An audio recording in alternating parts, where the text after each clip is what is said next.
Hi guys, I am actually going to attempt to do a December TBR. You don't see TBRs from me very often because I'm very much a mood reader, but I decided, hey, we'll try it this month and see how it goes since I have some Christmas books picked out that I've had sitting aside and then borrowed some from the library on Overdrive for audiobooks. So we'll see how many I get to. I am actually doing one right now, audiobook. It is, I actually brought my phone, extra phone this time to show you since I'm listening to it on audio. It is Christmas at Carnton by Tamara Alexander. I don't know if you can see that. Not very well, but it is a novella. It's really short. I can finish it today. Apparently, it's in a series, or there are a couple of books I didn't know, but I will, maybe if I really enjoy it, I'll try it. But it is set in during the Civil War in right outside Nashville and Franklin, and there is a woman whose husband, it's written to where he has died in the war, but I suspect that he hasn't because there have been no official listings of his names when they are printing out the casualty lists, missing in action lists. So I feel like there's also going to be like a little bit of a love story where there's another man, but what if the husband isn't actually dead and he comes back? It's not smutty at all. I think Tamara Alexander may be like there are a lot of Christian themes in it, which I don't normally do, but they're light. They're not over the top, heavy handed. So basically, because her husband is away in the war, she has a son. She's pregnant with another. Molly, would you stop that? And because she has been let go of her job, she was having to work because her husband was away. She's been let go of her job. No money. The bank forecloses on their house. She's got to figure something out. So she gets a job at Carnton Hall. And this is where she meets the other man. So we'll see. It's cute. The other Christmas ones I have are the Christmas Star by Donna Van Leer. I think I've read one of her books before, and it was okay. It was fine. The 12 Dogs of Christmas by David Rosenfeld. It's in a ginormous long series. I can't say that I will ever get to the rest of the series, but if it's like a kind of, you can do it standalone, I'm fine with that. And then The 9 Lives of Christmas by Sheila Roberts. There's a cat. I don't know if you can see a cat in the window. And it's also in a series, maybe, but that's fine. And then I'll go quickly through these because I don't want another 2,000-minute video like my last one. I found my copy of A Christmas Story, like I said in my last video. So I try to read this every year, at least every other year. So it's very little. We have A Different Kind of Christmas by Alex Haley. That's tiny. I found this at I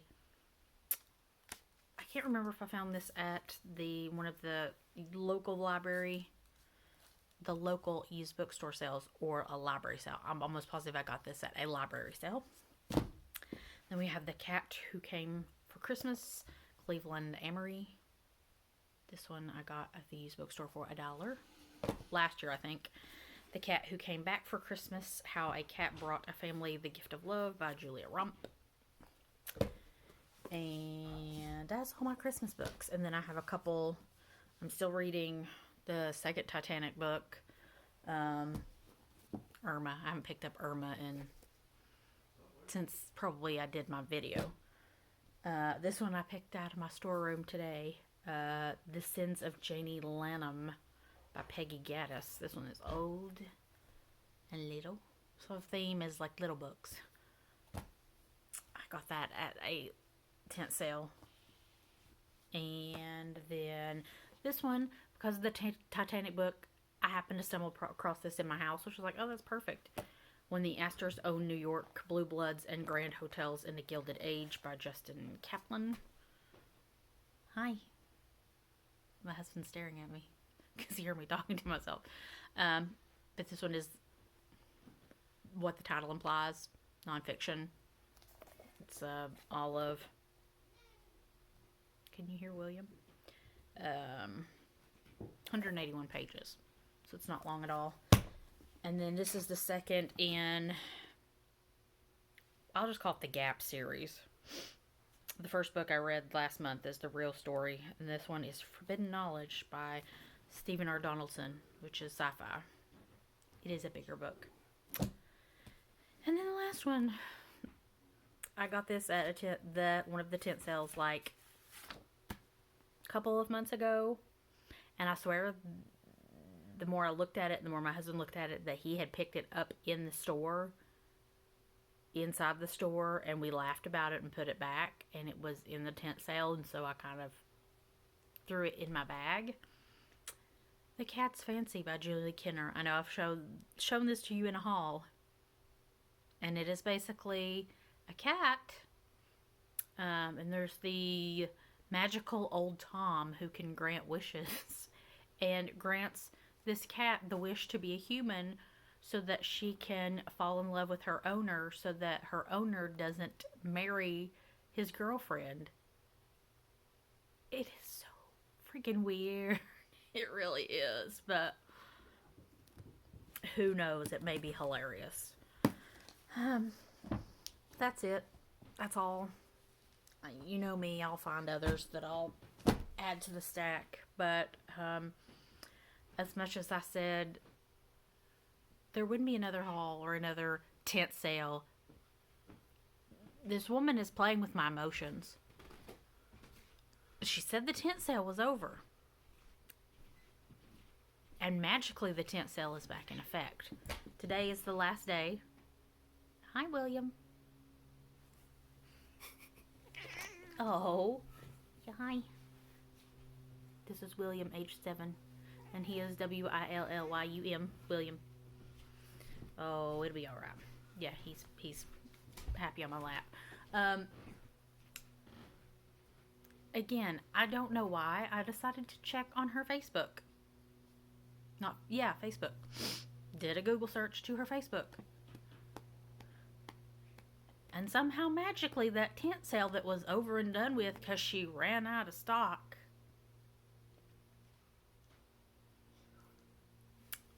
was a lie. This is the last day, so she did restart it earlier in the week. So I suspect that it's just going to be bare bones, bare minimum. Like, honestly, most times when she does a tent sale on Sundays, she will say anything that's left, you can take it for free. I have a problem. I have a big problem. So, they open at 11. It is 10:47. The bookstore is less than 10 minutes away. Still fill a bag for $2 if it's still pay. So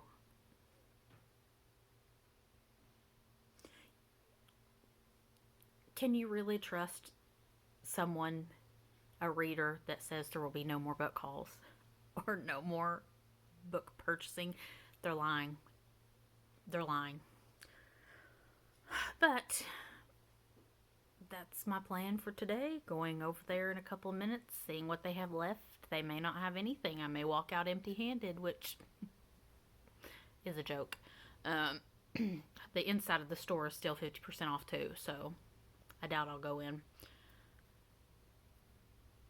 That's the basic plan for today, is going there. I have an Instacart order of my groceries coming later. All week I've done my Christmas stuff. I made my fruit cake, if you want to call it my fruit cake. 4 batches of fudge. Unnecessary. Snowballs, which are like the Mexican wedding cookies, the little shortbread balls dipped in powdered sugar. And then yesterday, when I go to my mother's, like my mother and I and my sister have a Saturday in December where we do all this stuff. So yesterday we did mounds. They were supposed to be Almond Joy. I didn't have any almonds, so they're just little round chocolate dipped coconut balls. Peanut butter balls,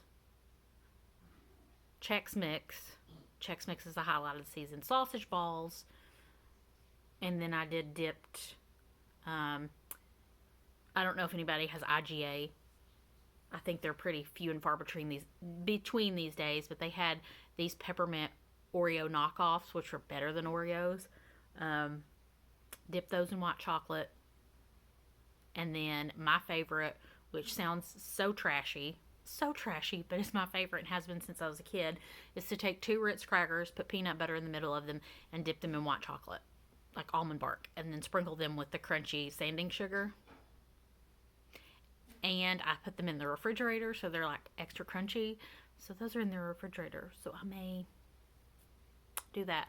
So this week I have left to do maybe sugar cookies, gingerbread, because my sister is a kindergarten teacher and she decorates gingerbread men with her students every year. Yes, they're still doing it even in the pandemic. Hey, Tennessee. So I have to make 2 dozen gingerbread for her. The recipe I have is for 3 dozen, so there'll be extra for us to munch on. Maybe sprinkle cookies, which you just do a basic sugar cookie dough and then roll them in the little round sprinkles, non-peril sprinkles. Thumbprint cookies. I don't know who's going to eat all this. I really don't, unless we go over and knock on the neighbors' doors. I feel like there's something else. Probably. And then the very last of Christmas baking is on Christmas Eve, where I do a Junior's cheesecake. If you've ever had a Junior's cheesecake, be it from the actual Junior's bakery or buying one from a grocery store, there's actually a recipe. Just Google Junior's cheesecake.